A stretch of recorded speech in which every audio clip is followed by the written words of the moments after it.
Je, bado unamhitaji kimapenzi Jordan au umekubali matokeo kwamba yeye ni kaka yako? Dr. Mvungi alimuuliza hivyo Lisa. Lisa akanitazama kisha akamtazama Shilole na akageuka na kumtazama tena Angel, na mwisho akamalizia kwa Dr. Mvungi akazungumza. Kiukweli Dokta, kiukweli mimi mimi nampenda sana Jordan na nampenda kimapenzi. Nataka nilale naye kitanda kimoja ili kila siku nipate kitu kizuri kutoka kwake kama alivyokuwa akinifurahisha hapo nyuma kwa mapenzi moroa. Nilijikuta naanguka pale pale baada ya kusikia maneno hayo kutoka kwa Lisa. Nilipokuja kuzinduka nikajikuta nipo kitandani huko nikiwa peke yangu. Nilikuwa na kifaa cha kupumulia mdomoni mwangu. Nikawa nahisi njaa na kiu. Nilipotupa macho mbele yangu kabisa alikuwa hapo Shilole. Shilole. Nilimuita akageuka na kunitazama, akanisogelea huku akionekana kushangazwa na kitendo cha mimi kuamka kama vile hakuwa akitegemea kama nitaamka. Kisha akazungumza, umeamka? Ndiyo, nipo sawa kabisa. Alitoka na kumuita daktari pale pale akawa amefika na kuanza kunipima mapigo ya moyo. Kisha aliona yapo sawa kabisa. Alizungumza akiwa amemtazama Shilole. Yupo sawa kwa sasa. Asante Mungu. Shilole akamshukuru sana Mungu kisha akanisogelea na kukaa kitandani. Unaendeleaje? Nipo poa kabisa. Vipi, Lisa yuko wapi? Nilipomuuliza hivyo pale pale akabadili sura. Uso wake ukawa na simanzi kuu. Moyo wangu ukadunda pa. Nikajiuliza sana, kwa nini nilipomuuliza kuhusu Lisa amekuwa na hali ile? Hamu ya kutaka kujua kuhusu mdogo wangu ikaongezeka zaidi. Lisa yuko wapi? Nilimuuliza kwa msisitizo zaidi. Kula kwanza nitakwambia alikoenda baada ya wewe kula. Alijibu hivyo kwa kifuata chakula kutokana na njaa niliyokuwa nayo kama sijala siku 5. Nilishambulia chakula chote na kuuliza kama kuna kingine ili nishibe haswa, maana nilikuwa naona kama sijashiba. Akatoka nje na kurudi akiwa na sinia ya chakula. Nacho nikakishambulia, nikawa nimeshiba kabisa. Baada ya kushiba nikakumbuka kuhusu Lisa. Lisa yuko wapi? Nilimuuliza, akanitazama kisha akazungumza. Zimeshapita wiki 2 tangu aondoke. Nilishtuka sana kisha nikajikuta nikisahau kabisa kuhusu Lisa na kujiuliza inakuaje aondoke wiki 2 wakati dakika kadhaa tu zilizopita mimi nilikuwa naye. Wiki 2? Ndiyo, wiki 2 zimeshapita. Sasa yule ambaye tulikuwa naye kabla sijapoteza fahamu hakuwa Lisa? Jordan, mpaka sasa una miezi 3 tangu uzimie. Pale pale nikashtuka sana, nikajiuliza kwa hiyo tangu nizimie ina maana imepita miezi 3. Hii inawezekanaje katika dunia hii? Au ndo maana nilikuwa na njaa sana?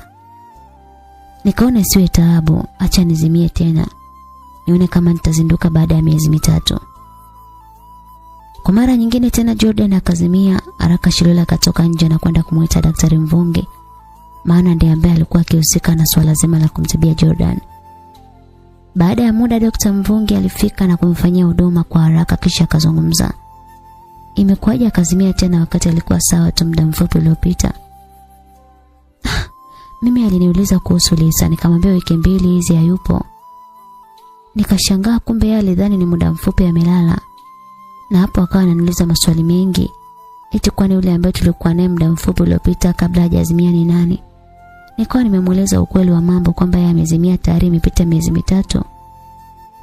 Nikasikia anasema kwamba acha nizimie tena. Nikadhani ananitania, kumbe alikuwa serious akawa amezimia kweli bwana, na ndipo nikaja kukuita. Shilole alieleza sababu ya Jordan kuzimia kwa kitazama kitandani. Mungu wangu, naomba basi utupishe ili tuanze matibabu. Dr. Mvungi akawa amemtoa Shilole nje ili aendelee na matibabu kwa Jordan. Shilole alipofika nje alikaa kwenye kiti cha wageni ambao vilikuwa pale. Mungu wangu, sasa Lisa atakuwa yuko wapi? Nyumbani kwao kwa wazazi hayupo, huko mjini napo hayupo, atakuwa ameenda wapi? Alikuwa akijiuliza maswali mengi sana Shilole, huko akiwa amekaa kwenye kiti cha hospitali na machozi yalikuwa yakimtoka tu. Nafanyaje mimi? Dada Lisa kaondoka. Kaka Jordan naye kazimia. Mdogo wangu naye anaumwa jamani nyumbani, nafanyaje? Ngoja nikamtazame mdogo wangu anaendeleaje, alizungumza. Alinyanyuka na kwenda nyumbani kutazama kama kuna usalama na pia mdogo wake anaendeleaje. Alitumia muda wa dakika kama 15 kufika nyumbani. Hatimaye baada ya kufika akamkuta mdogo wake akiwa amelala sebuleni kwenye kochi huku akitazama television. Unaendeleaje? Mimi nipo poa kabisa. Kwa hiyo haumii tena? Sio sana. Zile dawa ambazo alinipatia Dr. Mvungi zimenisaidia sana. Hapo sawa. Halafu dada Lisa amepiga simu. Amepiga? Ndiyo. Anasemaje? Yupo anakuja na muda sio mrefu atakuwa amefika hapa. Asante Mungu. Na vipi kuhusu kaka Jordan, ameamka au bado? Ameamka ila nilijua tu leo lazima amke.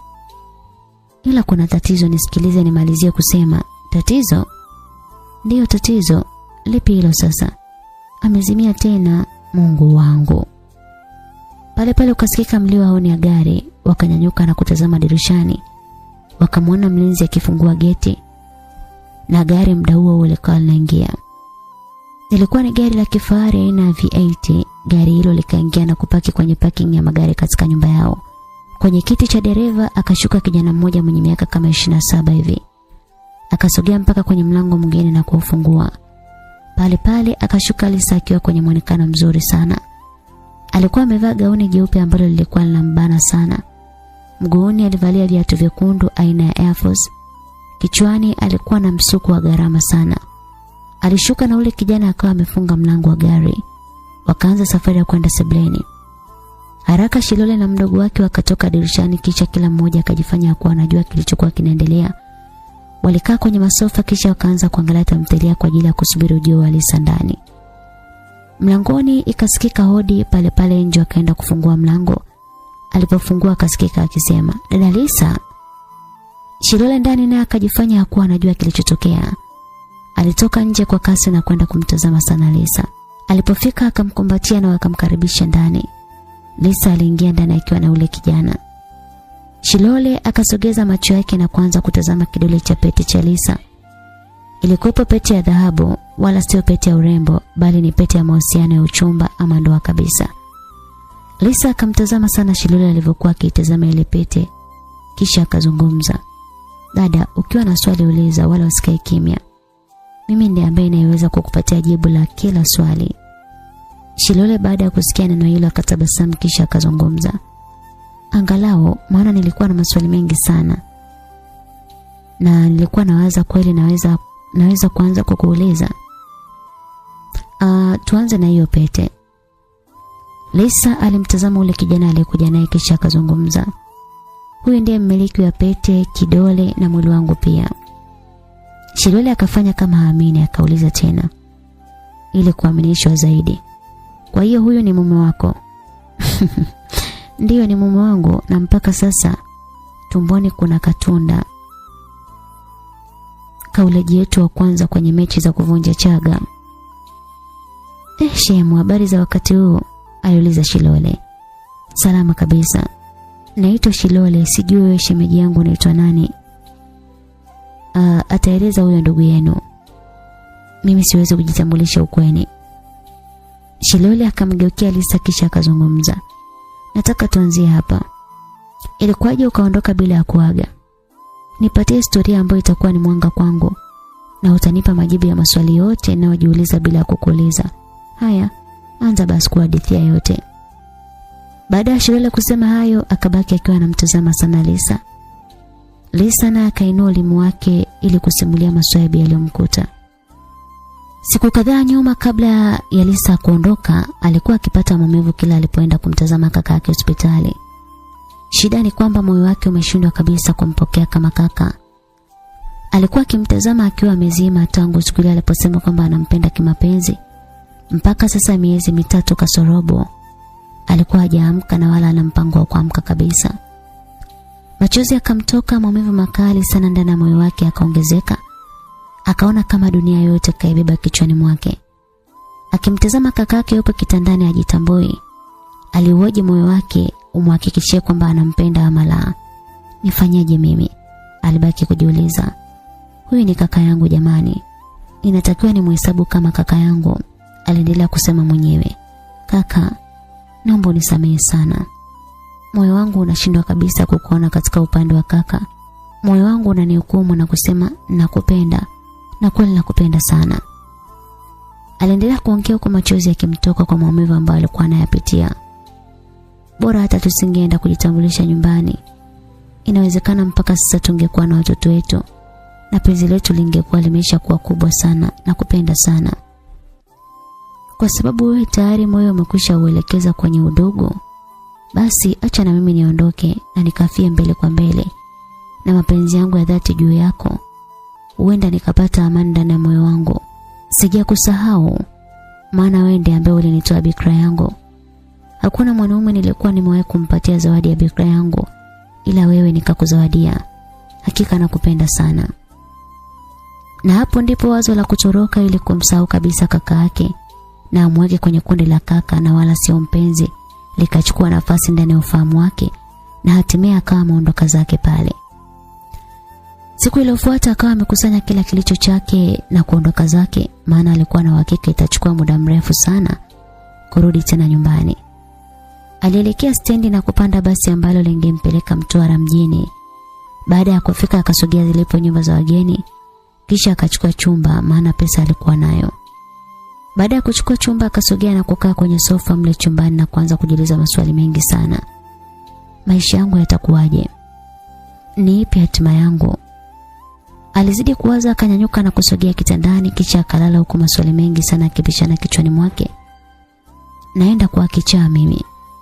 Kwa nini sijampata mtu sahihi kabisa kwenye maisha yangu? Mwanzo kabisa nilipomuona kaka nikadhani nimepata mtu sahihi, kumbe nilikuwa napoteza tu. Alijisemea hayo huko bado akiwa amelala kitandani. Au kwa sababu tayari amenichoka ndio maana anitaki tena? Mimi ni mjinga wa mapenzi kweli. Alizungumza neno hilo na kucheka tu. Kwa hiyo nashindwa kujua ule ni kaka yangu. Aliendelea kuongea mwenyewe na kucheka sana. Haya mapenzi uchizi. Lakini kwangu sio uchizi tu. Yaani ni mpaka ujinga. Vyote vimechangamana na hisi. Aliendelea kuongea mwenyewe. Mimi simpendi kabisa Jordan, yule ni kaka yangu. Aliongea hayo kisha akanyamaza kidogo na kusikiliza moyo wake utapokea vipi hayo maneno ya kinywa chake. Jamani, moyo nielewe basi, yule ni kaka yangu. Hawezi kuwa kama tunavyotaka sisi. Aliendelea kuongea na kusikiliza moyo wake. Wewe mwenzangu ni shahidi pia. Uliona nilivyomhakikishia kwamba nampenda pale alipozimia na mpaka sasa hajaamka. Inatakiwa niamini kwamba yule ni kaka yangu wa damu. Angalau moyo umenielewa. Sasa natakiwa kutulia na wangu atakuja kwa wakati sahihi. Nina uhakika nitamsahau kaka Jordan. Alizungumza hayo kisha akaamka na kusogea lipo begi lake dogo jeusi. Akatoa kijimkoba kidogo na kutoka nje. Kisha akaelekea ilipo hoteli ndogo pembeni ya guest hiyo ya Amani. Baada ya kufika akasogea zilipo meza za wageni. Akachukua nafasi na kukaa kwenye kiti kimoja kati ya viti viwili vilivyopo kwenye meza ile. Muda huo mhudumu akasogea eneo ambalo alikuwepo. Habari yako dada, nikuhudumia nini? Lisa alimtazama sana yule mhudumu. Kisha akazungumza. Kuna nini? Na bei yake pia naomba unitajie. Kuna wali maharage shilingi 10,000, wali nyama 5,000, ndizi samaki 8,000, ndizi maharage 8,500 na pia kuna chips mayai bei yoyote ile kuanzia 5,000 kwa mayai mawili. Pia pizza zinapatikana, kuna chai ya maziwa na ya rangi, kuna soda za aina zote na pia kuna bia za aina zote. Karibu. Kwa nini wale maharage ina bei hivyo? Maharage huko yamepanda bei sana. Na sawa. Kwa sababu nimehamisi niletea wale maharage. Maana nina muda sana tangu nilipotoka nyumbani. Na pia nifungashie chipsi yenye mayai 4 na soda 1. Lisa aliagiza na ule mhudumu akafuata sawa sawa na jinsi alivyokuwa ameagizwa ili aweze kulipa kabla ya kula. Baada ya kulipa akawa amekula pale. Baada ya chakula Alichukua chipsi zake na kuzihifadhi kwenye mkoba wake, akanunua na soda nyingine ya kubeba, kisha akaelekea Amani Guest, maana ndiko alikokuwa amechukua chumba. Hatua akazipiga kupanda ngazi kuelekea kwenye vyumba vya juu, maana huko ndiko kulikuwepo chumba chake. Lakini wakati anapanda, mara ghafla akateleza, pale pale akaanza kuelekea chini. Alifumba macho yake akisubiri ajipigize chini, lakini cha ajabu alikuwa bado yupo hewani haanguki. Na hapo akaanza kuhisi kama vile yupo kwenye kifua cha mwanaume. Akafumbua macho yake ili amtazame. Alikuwa kwenye mikono salama kabisa ya kijana mmoja mtanashati sana. Akamtazama kijana huyo na hakummaliza kabisa. Alirudia tena kumtazama lakini hakumaliza. Akarudia tena na tena lakini hakumaliza. Akahisi labda ni malaika wake ambaye amejionyesha kwake. Alikuwa amebanwa ili asidondoke chini, na kama angedondoka basi angebiringita kama mpira kuanzia mwanzo wa ngazi mpaka mwisho. Lakini ilikuwa bahati kwa upande wake baada ya kudakwa na huyo kijana. Umakini ni muhimu zaidi mrembo. Alizungumza ule kijana haraka, akatoka kwenye mikono ya huyo kijana. Nashukuru sana kakangu, asante. Usijali, una mawazo gani ama umeachwa? Akajibu hivyo. Anasema nikamkata jicho mpaka yeye mwenyewe akajishtukia, akazungumza tena. Sikuwa na nia mbaya, naitwa Fabian. Vipi wewe, unaitwa nani dada yangu? Naitwa Lisa. Naweza kuwa rafiki yako? Sawa. Lisa anasema nikajikuta nakubali. Naweza kufika chumbani kwako tukazungumza zaidi na tukafahamiana zaidi? Nikamtazama sana. Kiukweli nikaingiwa na hofu, maana nilikuwa naogopa asije akanibaka bure. Hapana, nimechoka sana kaka. Nikifika na lala. Kwa hiyo sitaweza kupata muda wa kuzungumza na wewe, ila samahani kwa hilo. Usijali, basi naomba namba yako. Lisa akatabasamu kisha akampatia namba na kuondoka zake. Mawazo yakahama kutoka kumwaza Jordan kaka yake na kuhama kumwaza sasa huyo kijana mwingine ambaye alitambulisha kwake kwamba anaitwa Fabian. Ukaribu wao uliongezeka kila siku na hatimaye wakawa na mahusiano. Mahusiano yakakuwa wakiaminiana mpaka kufikia hatua kukutanisha miili yao kwenye mechi ya ugenini katika uwanja ambao hauna nyasi wala vumbi. Mechi ambayo kila mshiriki huwa anafurahia sana. Na ndio mechi pekee ambayo inawakusanya mashabiki na wahusika wawili pekee kwenye uwanja. Mapaja ndio sauti za shangwe kwenye mechi hiyo, nayo hupigwa ndani ya chumba ama eneo lolote walilokubaliana wahusika wa mechi hiyo. Baada ya tunda la mechi kupatikana, ikazaa matunda tumboni kwa Lisa, na hapo waliogopa aibu na hatimaye ndoa ikafungwa kanisani na pete ikavishwa kwenye kidole cha pete. Muda huo ilikuwa ni Lisa akiwasimulia. Shilole alicheka sana kisha akazungumza, kwa hiyo wewe ni mke wa mtu, si ndio? Alitabasamu Lisa kisha akamshika Fabian na kuzungumza. Ndio. Huyu ndiye mume wangu. Ni mwanaume wangu ninayempenda sana. Kaka yuko wapi? Baada ya kuuliza kuhusu kaka, Shilole akabadilika kutoka kwenye emotion ya furaha na ghafla akajikuta akiingia kwenye hisia ya hasira sana. Akamtazama sana Lisa kisha akazungumza. Leo tu alikuwa ameamka. Yaani kipindi chote hicho leo ndo anaamka? Ndio. Alijibu Shilole huku akiwa anataka kujazia zaidi jibu lake, lakini Lisa alimkata kauli. Sawa, yuko wapi? Nahitaji sana kukutana naye. Yupo hospitali. Hospitali? Ndio hospitali. Shilole akasisitiza kulingana na swali aliloulizwa na Lisa. Kwa hiyo ameugua baada ya kuzinduka ama? Amezinduka leo na amezimia tena leo. Na mpaka sasa hivi daktari Mvungi hajaniambia kama ameamka au bado. Alijibu Shilole kama alivyokuwa ameulizwa na Lisa. Hata sielewi, ilikuwaje? Basi Shilole akamsimulia kila kitu kilichotokea, na hapo Lisa ndipo akaelewa kinachoendelea. Pale simu ya Shilole ikaita. Alipoitazama ilikuwa ni namba ya Dr. Mvungi. Aliipokea na kuiweka sauti ili kila mtu asikie. Hello doctor. Sasa inatakiwa Lisa awe karibu, maana tupo tunamsubiria. Inatakiwa apatikane na aje atoe majibu chanya ili kumsaidia Jordan. Yupo na hatari sana ya kuzimia na anaweza kupoteza maisha pia. Maneno hayo aliyasema Dr. Mvungi. Sawa, kwa hiyo sasa hivi ameshaamka? Ya, ameamka, ila msije bila Alisa. Mtafuteni popote alipo, maana jibu moja tu kutoka kwake ndio msaada wa Jordan, na pia jibu moja kutoka kwake ndio sehemu ya kupoteza maisha ya Jordan au kupoteza akili yake pia. Baada ya Dr. Mvungi kusema hayo, alikata simu. Hakika Shilole, Lisa pamoja na mume wa Lisa wakielekea hospitali. Walipofika wakamkuta Dr. Mvungi akiwa nje ya wodi. Wao, hapo ndo amepona, alizungumza Dr. Mvungi baada ya kumuona Lisa. Sawa, nahitaji kukutana naye, alizungumza Lisa hayo huku akisogea ili aingie ndani. Subiri kwanza, inatakiwa ukifika huko umuone kama kaka yako na sio kumuona kama alizungumza Dr. Mvungi, lakini akakata kauli na Shilole. Ndio hivyo dokta, na huyu ndiye mume wake, na hisi atakuwa sawa akimuona shemeji yake, aliyasema hayo Shilole baada ya kuona Daktari Mvungi anataka kuyamwaga hadharani asiyostahili. Hapa Dr. Mvungi akawa ameelewa sababu ya kukata kauli. Ndio maana nikasema amchukulie kama kaka yake, asimchukulie kama mpinzani wake, maana yeye pia anaweza kukosea. Haya, karibuni sana. Ilibidi abadili kauli, maana mwanzo alitaka kusema mpenzi lakini akabadili na kusema mpinzani.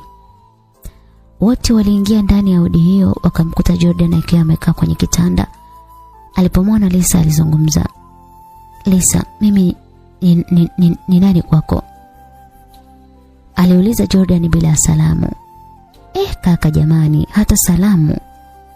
Umenihitaji? Kaka, alisisitiza Lisa, akamuita kutambulishwa kaka. Hiyo nayo? Akauliza Jordan huku akiwa anatazama pete kubwa kwenye kidole cha pete cha Lisa. Lisa hakujibu, akabaki kumtazama sasa kaka yake. Nijibu, hiyo nayo kwa nini kidoleni mwako? Akati unajua kabisa pete za aina hiyo ni za ndoa na sio za urembo. Haya, niambie kwa nini ipo kwenye kidole chako? Nimeolewa kaka. Umefanyaje? Aliuliza Jordan kwa hasira sana. Lisa alibaki kimya, asizungumze chochote kile, huku machozi yakimtoka. Akaanza kuhisi labda kaka yake ataingiwa na wivu. Pale pale Jordan alipata nguvu, akatoka kitandani na kumsogelea kwa ukaribu zaidi Lisa. Baada ya kumsogelea akazungumza.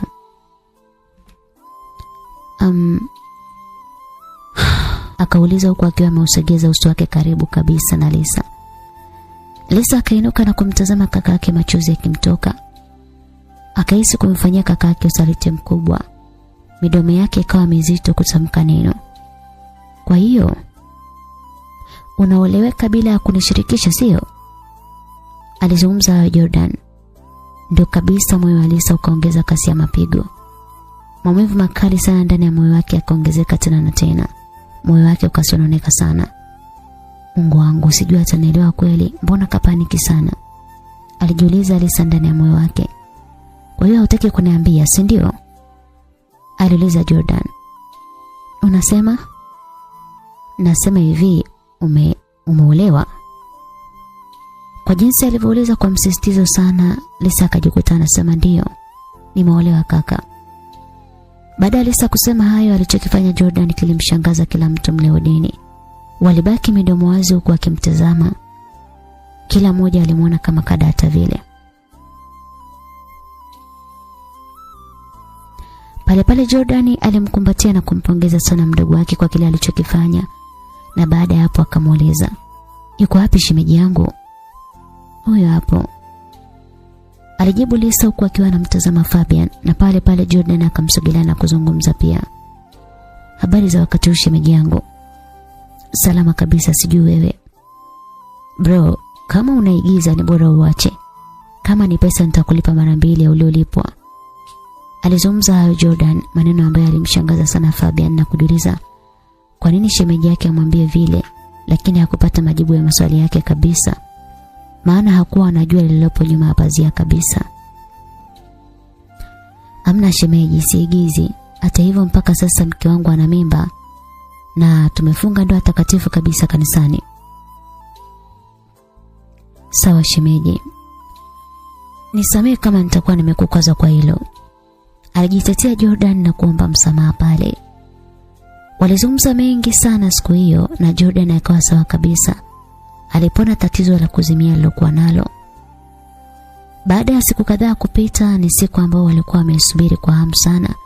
Siku ya kwenda nyumbani kwa binti. Yaani Fabian aende nyumbani kwa kina Lisa kujitambulisha na kutoa mahari ambazo hakuwa ametoa.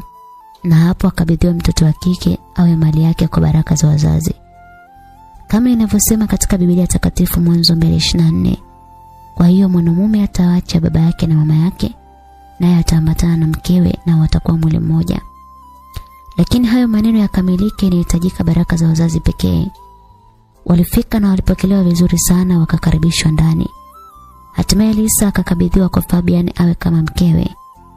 Kumbe siku hiyo na Jordan alikuwa amepanga kumvisha pete Shilole. Alitimiza, maana alikuwa anampenda sana. Hatimaye Shilole akawa ni mke wa Jordan na Lisa akawa ni mke wa Fabian.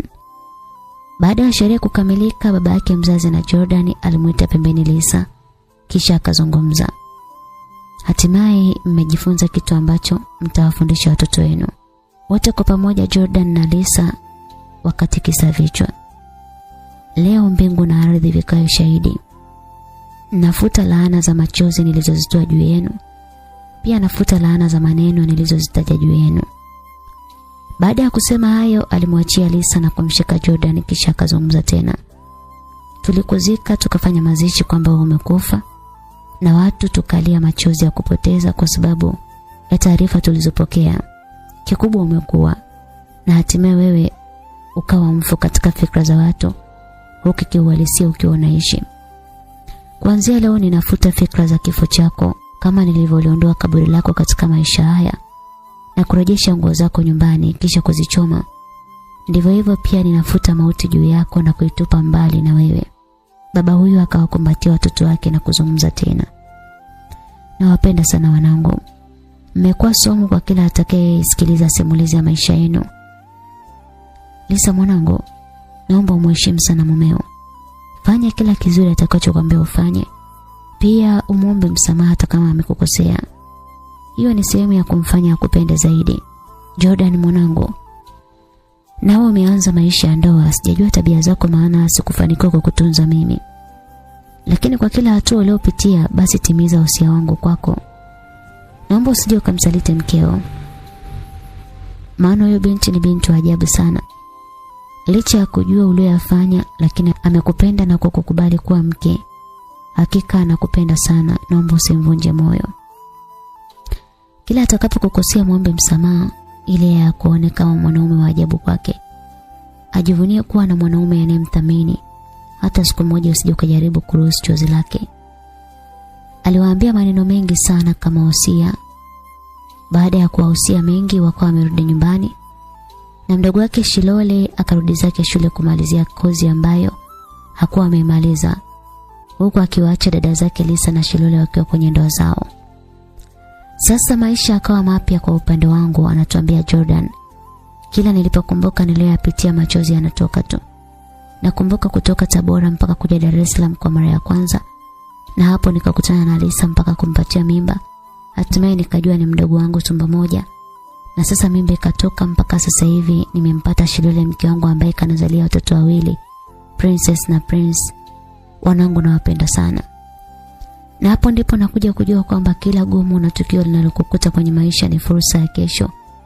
Laiti kama nisingekutana na Lisa na kuwa na mahusiano naye ya kimapenzi, mimi leo nisingekuwa na maisha mazuri na wala nisingejuana na Shilole mke wangu. Nahisi labda ningekuwa marehemu nyumbani au nikiendelea kuwa hai Tabora. Maisha yangekuwa yamenichapa sana, au ningesha kufa kwa njaa. Kama sio njaa basi ningeiba ili nipate chakula, na hapo ningekamatwa na kuchoma moto. Usikate tamaa kwa matatizo unayoyapitia, maana huo ndio ufunguo pekee wa kesho yako. Kama ukikata tamaa, tambua kwamba unakuwa umepoteza kitu kikubwa sana kwenye maisha yako. Unadhani kama mimi ningemkimbia Lisa baada ya kujua ni ndugu yangu na kuogopa aibu, leo ingekuwaje? Kwa hiyo kila hatua unayopitia tambua ni kwa ajili ya kesho yako iliyo njema sana. Hakika penzi la mdogo wangu limeniweka kwenye viwango vizuri sana. kutoka kuwa maskini mpaka kuwa bosi mmiliki wa mali nyingi na mke mzuri sana. Na huu ndo mwisho msikilizaji wa simulizi yetu. Usikose kufuatilia mikasa mingi ambayo inapatikana hapa. Asanteni kwa kuwa nami kuanzia mwanzo mpaka mwisho wa simulizi hii. Mtunzi na mwandishi si mwingine bali Lyman Dons, na kwaherini.